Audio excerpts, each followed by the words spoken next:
Baik, sekarang kita ke contoh ya. Saya ambil contoh yang pertama, masih sama dengan yang dari materi yang pertemuan minggu lalu. Jadi saya ambilkan contoh yang pertama ini tentang kucing ya, yang dari minggu lalu. Misalkan diberikan argumen sebagai berikut, premis 1, premis 2, enggak ada, premis 1, premis 2. Jika ada kucing dalam rumah, maka rumah tidak tenang. Premis yang kedua, kucing tidak ada di dalam rumah. Kesimpulannya, rumah pasti tenang.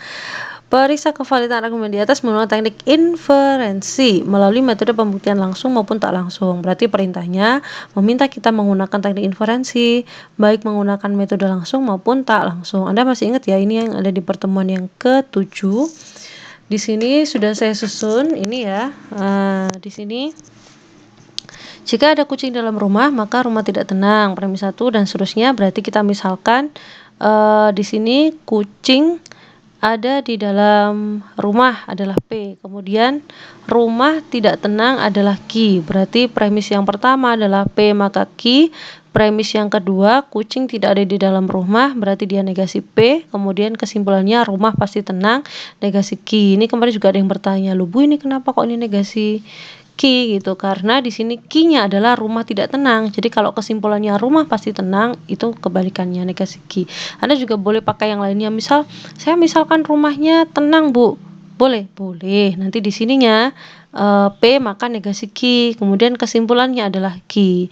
Nanti kalau ceritanya seperti itu, maka tentu agak sedikit berbeda dalam prosesnya maupun dalam tulisan ininya, tentu menyesuaikan gitu ya. Tapi hasil akhirnya berupa kesimpulan valid dan tidak validnya itu pasti sama. Kalau satunya dengan cara yang pertama tadi itu jawabannya valid, ya tentu dengan pemisalan yang berbeda tapi urutannya di sini prosesnya sama. Prosesnya itu benar, maka ya kesimpulan akhirnya tetap akan valid gitu. Tidak mungkin ada dikerjakan ini satu valid kok satu tidak valid gitu. Berarti pasti ada yang salah di salah satunya gitu ya. Jadi namanya pemisalan itu bebas sebenarnya. Pemisalan bebas. Yang penting nanti ketika pengerjaan itu runtut seperti apa yang seperti apa yang seharusnya gitu ya di hukumnya. Nah, karena di sini tadi kita disuruh menggunakan bukti langsung dan tak langsung, maka kita susun dulu. Ini namanya konstruksi ya. Kita konstruksikan dulu reng-rengannya. Tidak harus ditulis seperti ini nanti ketika ada mengerjakan. Ini hanya saya tulis karena saya pikir ini untuk latihannya Anda gitu supaya Anda terbiasa gitu ya. Nah, di sini untuk bukti tak langsungnya hanya menggunakan yang kontradiksi, tidak ada yang kontraposisi gitu, hanya kontradiksi saja. Di sini bukti langsungnya berarti premis dijejer, nanti kesimpulannya adalah C, berarti kita akan menuju ke C. Modalnya adalah premis. Kemudian untuk yang kontradiksi, modalnya adalah premis dan negasi dari C. Ini modalnya. Tujuannya yang mau dituju adalah 0 atau suatu kontradiksi. Saya susun sesuai premis yang ada seperti ini, set, kemudian ini negasi dari kesimpulan dan tujuannya adalah 0. Ini sebenarnya ini nggak harus sih, boleh di skip proses ini. Tapi kalau kita terbiasa menulis ya akan membantu kita untuk lebih mahir. Nah, untuk metode pembuktian tak langsung, ingat modalnya adalah premis, tujuannya adalah kesimpulan. Di sini misalkan langkah yang pertama adalah menyusun premis ke bawah. Tadi sudah kita tulis ya rangkaian urutannya apa saja ketika mengerjakan teknik inferensi. Karena formulanya sudah kita tulis, berarti langkah yang kedua adalah langkah kedua itu memilih metode pembuktiannya. Tapi karena kita sudah menentukan metodenya, berarti sekarang di langkah yang ketiga adalah memberi nomor ke bawah, susun ke bawah. Jadi kita tulis biasanya di sini ada nomor, langkah sama keterangan. Kalau tabelnya kotaknya tidak wajib. Pokoknya per baris itu satu langkah. Dan keterangannya ada di samping kanannya. Itu sudah benar wis. Pokoknya ada nomor, langkah sama keterangan. Tidak harus dikotai dalam bentuk tabel. Gitu ya. Bu, saya nanti bingung rancu antara ini sama yang tabel kebenaran. Boleh nggak kalau ini nggak pakai tabel? Boleh, ya. Boleh. Jadi yang ini boleh langsung aja gitu. Nah, di sini langkah untuk nomor 1. Nomor 1 ini langkah yang pertama tentu akan saya menulis dari premis yang pertama kita tulis dulu. Setelah itu premis yang kedua juga kita tulis di situ. Nah, selanjutnya karena premisnya memang cuma ada 2, kita kan mau menuju ke kesimpulan, yaitu si negasi Q. Kita berarti tinggal menggunakan hukum-hukum yang ada untuk membuat premis-premis ini supaya dia menjadi suatu konklusi atau suatu premis yang baru atau suatu hasil inferensi yang baru. Nah, kita pakai apa di sini? Ya, kita pakai hukum-hukum yang ada tadi, hukum inferensi gitu. Coba ya, saya ambilkan dari yang mudah aja dulu. Misalkan saya ambilkan dari yang paling mudah dan paling sering muncul aja. Misalkan ini, ingat aturan inferensi berikut. Boleh coba pakai ponen, bisa nggak? Coba. Di sini ada P maka Q, di sini negasi P. Oh, nggak bisa kalau kita pakai ponen. Kenapa? Kalau diingat-ingat, modus ponen itu seperti ini bunyinya. Jika P maka Q, kemudian premis yang kedua adalah P, maka kesimpulannya adalah Q. Oh, nggak bisa. Di sini kan negasi P. Kalau ponen kan harusnya persis antara bentuk yang depan dengan yang di sini premis 2 harus sama persis. Berarti nggak bisa dia pakai modus ponen. Coba pakai modus yang lain di sini. Coba saya pakai modus tollens. Kalau kita pakai modus tollens seperti ini, coba perhatikan. Nah, bisa nggak pakai modus tollens? Oh, ternyata nggak bisa. Kenapa? Karena kalau modus tollens itu dia maunya adalah negasi dari yang belakang. Sedangkan yang ada di soal ini adalah negasi dari P, negasi dari yang depan. Berarti nggak bisa dia pakai modus tollens. Gitu. Terus seperti itu. Kita coba pakai hukum yang lain nggak bisa. Hukum yang lain nggak bisa. Hukum yang lain nggak bisa gitu. Aturan lain nggak bisa. Berarti dia memang nggak bisa. Kalau semuanya nggak bisa, berarti kita tinggal simpulkan bahwa tidak ada aturan atau hukum yang dapat digunakan untuk melanjutkan inferensi dan mengarahkan argumen pada kesimpulan, yaitu si negasi Q ini.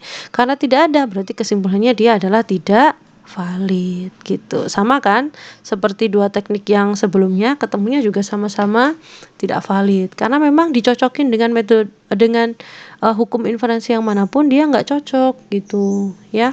Sehingga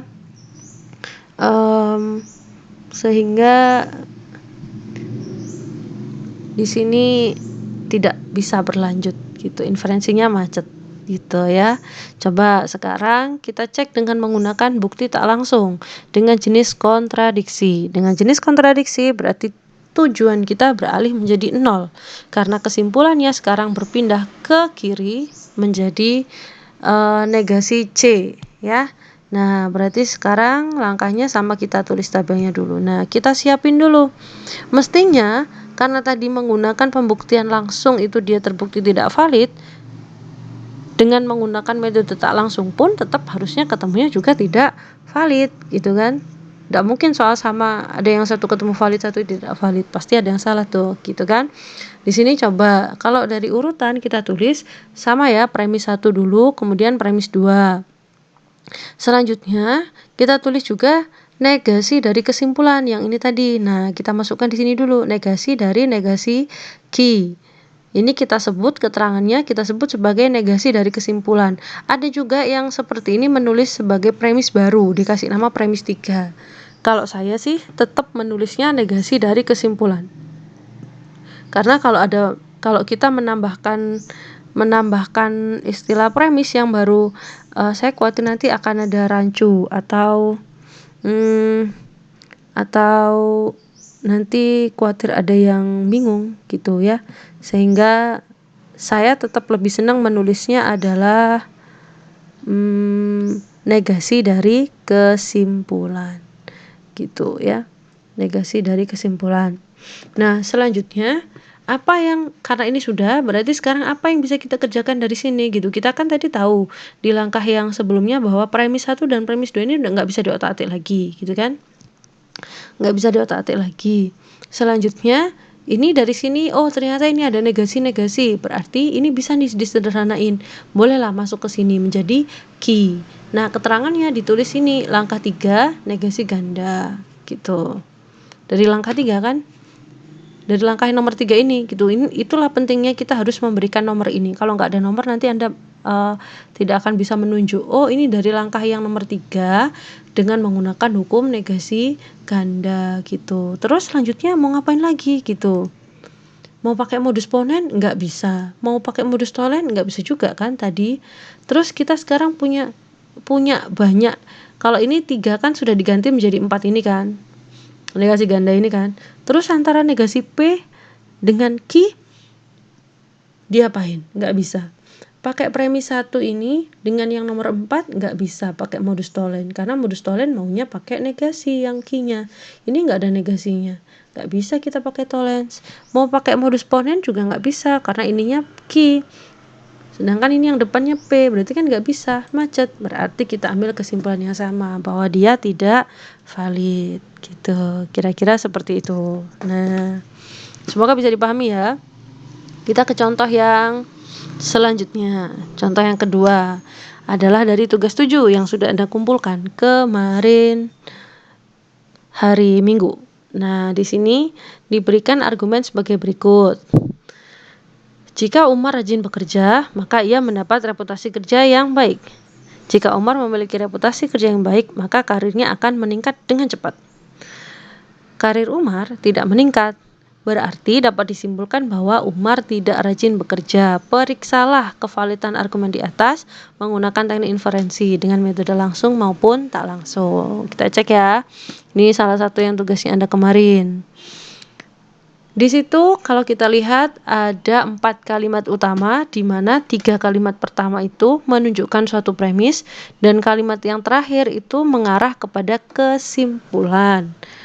Mengarah ya, tidak selalu kesimpulan itu ada di bagian ujung paling akhir, tapi kita harus memahami memahami konteks soalnya. Apalagi kalau soal-soal berbahasa Inggris, biasanya kesimpulannya kadang bukan di kalimat yang paling ujung, bisa jadi depannya ujung atau 2 kalimat di depannya ujung gitu. Agak sedikit berbeda tata bahasanya. Pokoknya kita perhatiin aja. Kalau ini tadi kan jelas kalimatnya, berarti dapat disimpulkan bahwa Umar tidak rajin bekerja gitu. Berarti kan jelas dia kesimpulan ya.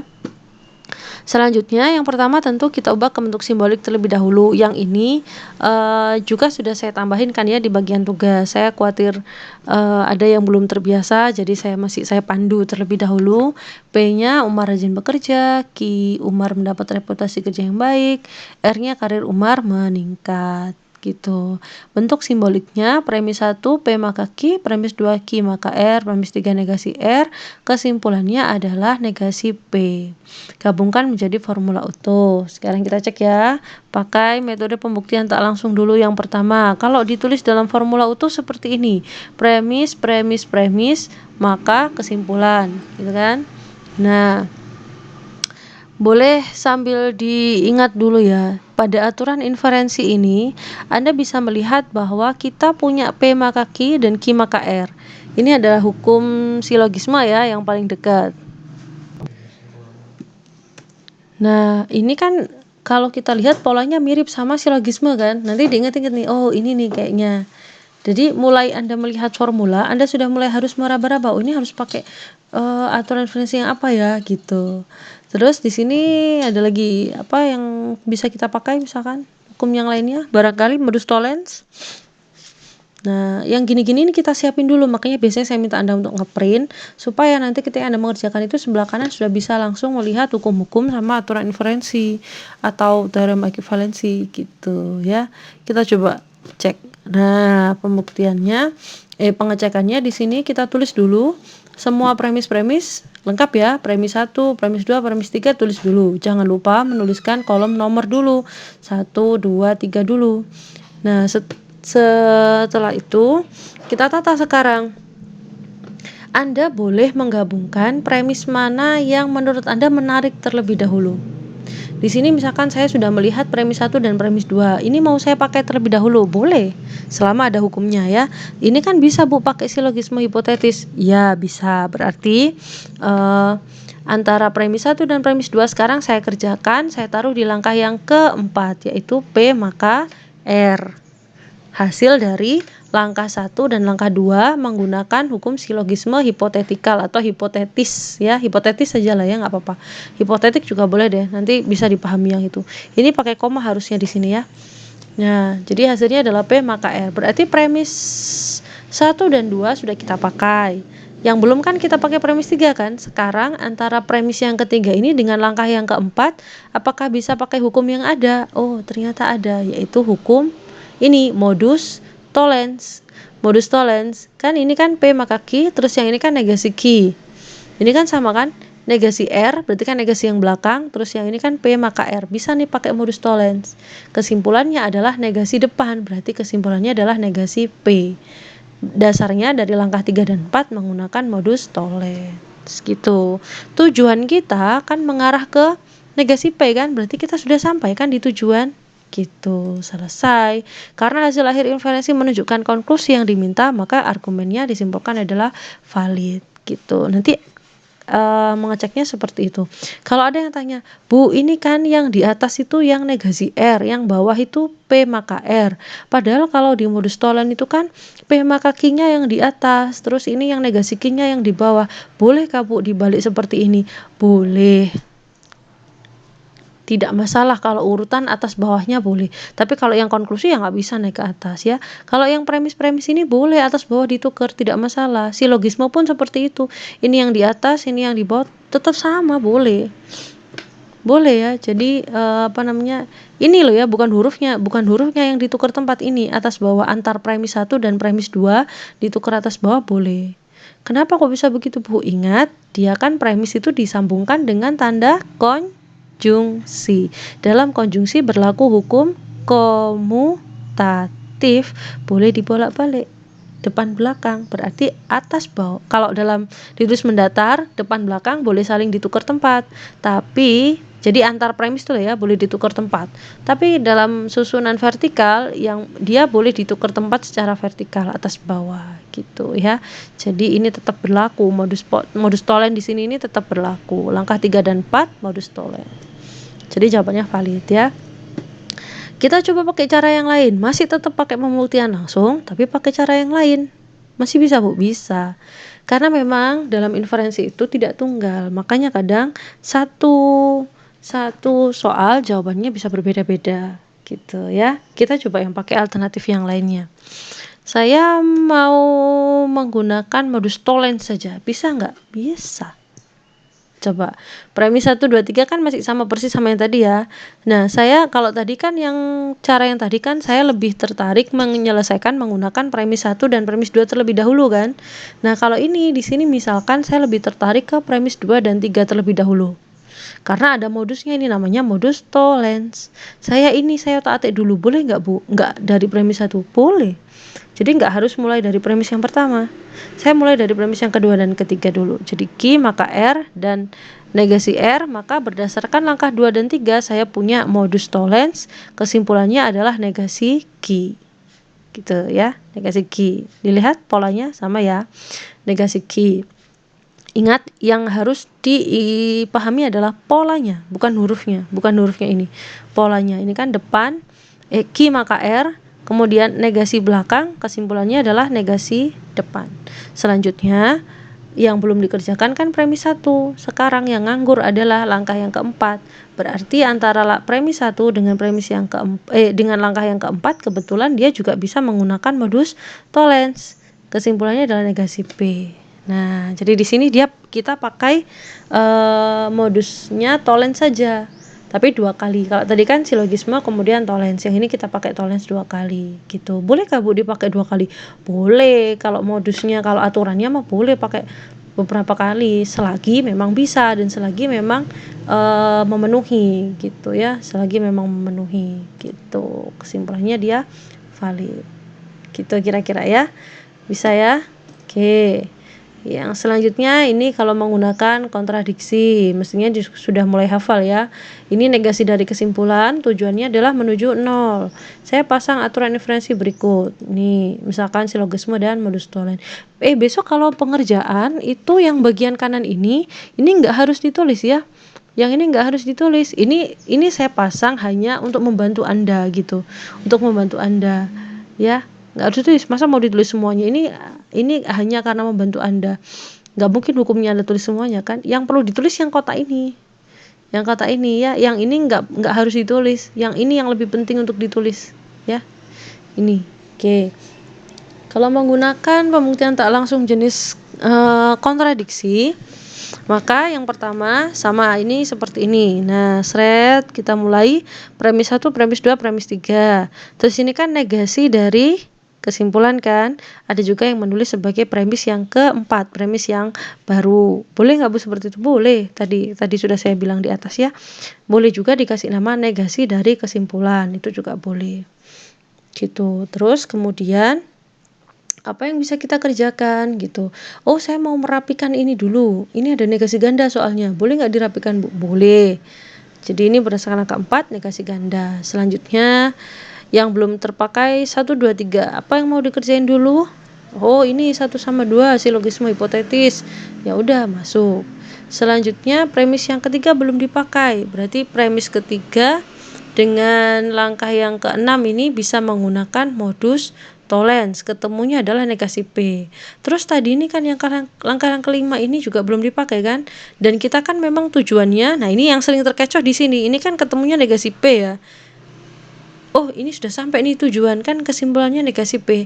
Tapi salah karena kita sedang menggunakan pembuktian jenis kontradiksi. Berarti kan tujuan akhirnya harus 0.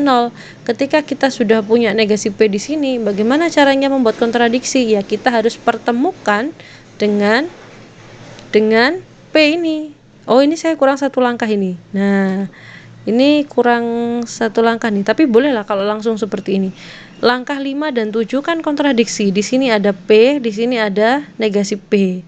P dan negasi P itu kan suatu kontradiksi. Atau kalau mau ditambahkan langkahnya seperti ini. Bentar. Nah, seperti ini. Boleh nih tambahin satu langkah seperti ini. Jadi antara yang langkah yang kelima dengan yang langkah ketujuh kita gabungin terlebih dahulu. Kan ini satu, ibaratnya kan ini satu gitu kan ya. Ini satu, kita gabungkan dengan menggunakan hukum konjungsi. Kemudian ketemunya ini P dan negasi P. Kemudian dari langkah ke belakang yang ke-8 ini adalah suatu kontradiksi. Karena kita sudah ketemu 0, berarti kesimpulannya karena hasil invalidasi menunjukkan konklusi yang diminta atau dituju, maka disimpulkan argumen valid 0 ini. Atau ini boleh juga diganti kalimatnya, karena hasil akhir menunjukkan 0 atau kontradiksi, maka disimpulkan argumen valid gitu. Ini juga boleh ya. Kira-kira seperti itu. Ada cara lainnya? Oh ya, ini ada cara lain juga. Masih tetap pakai kontradiksi, Pak, tapi pakai alternatif lain. Misalkan di sini pakai ponens. Nah, kalau tadi kan yang contoh yang tadi kan tidak melibatkan ponen kan, dia pakainya silogisme dan modus tollens. Di sini yang alternatif lain kita pakainya adalah modus ponen sama tollens. Bisa nggak? Bisa. Sama ya, premis 1 sampai premis 4 masih sama. Langkah yang kelima negasi ganda. Kemudian langkah 2 dan 3 modus tollens, ketemunya negasi Q. Kemudian langkah 1 dan langkah 5 ketemunya adalah Q modus ponens. Kemudian antara langkah kelima dan ketujuh dia pakai kontradiksi. Ini sama, kita tambahin satu baris kayak yang tadi, sebentar. Nah, ini supaya lengkap. Sebentar. Bentar, ada yang salah lagi tadi di sini sedikit. Nah, ini bukan langkah 5 dan 7 tapi langkah 6 dan 7. Ini ya tadi P dan negasi P salah ya. Harusnya ini Q dan negasi Q, langkah 6 dan 7. Dia adalah kita gabungkan dengan suatu hukum konjungsi, konjungsi, kemudian ketemulah dia suatu kontradiksi. Prinsipnya sama ya. Gitu. Di sini karena hasil akhir menunjukkan konklusi yang diminta atau dituju, maka kesimpulan valid. Atau bisa juga diganti karena hasil akhir inferensi menunjukkan kesimpulan 0 atau menunjukkan suatu kontradiksi dalam kurung 0 gitu ya, maka disimpulkan argumennya valid gitu. Nah, dari sini Anda bisa lihat ya kalau pembuktian dengan menggunakan kontradiksi itu atau menggunakan bukti langsung itu, dia sebenarnya pengerjaan inferensi itu dia didasarkan dari premis-premis gitu. Jadi dia diturunkan ke bawah, diinferensikan kalau bahasanya. Diinferensikan ke bawah. Diinferensikan ke bawah sampai dia menuju ke apa yang mau dituju. Maka itulah sebabnya kenapa dia tidak bisa menggunakan jenis kontraposisi. Kenapa? Kalau kita menggunakan metode pembuktian jenis kontraposisi, maka kalau kontraposisi itu kan premis dan konklusi kan tukar tempat. Jadi premisnya sekarang ini nanti akan ada di depan cuman P saja ibaratnya ya. Kemudian premis-premis ini akan ada di belakang menjadi negasi dari semua seret ini kan kontraposisinya. Lah padahal dalam langkah menginferensikan itu kita berangkatnya atau modalnya dari premis. Kalau premisnya ini dibalik menggunakan kontraposisi, kemudian ini dibalik ke depan menjadi P, berarti premisnya cuma modalnya P doang. Gitu. Mau dikembangkan, dijabarkan tujuannya menjadi ini kan susah gitu kalau pakai metode kontraposisi. Jadi dalam pembuktian teknik inferensi kita hanya menggunakan metode pembuktian langsung atau metode kontradiksi, sehingga kita masih tetap bisa menurunkan dari premis-premis yang ada gitu ya. Kira-kira seperti itu alasannya. Masih ada beberapa contoh lagi, kita sambung di video yang selanjutnya.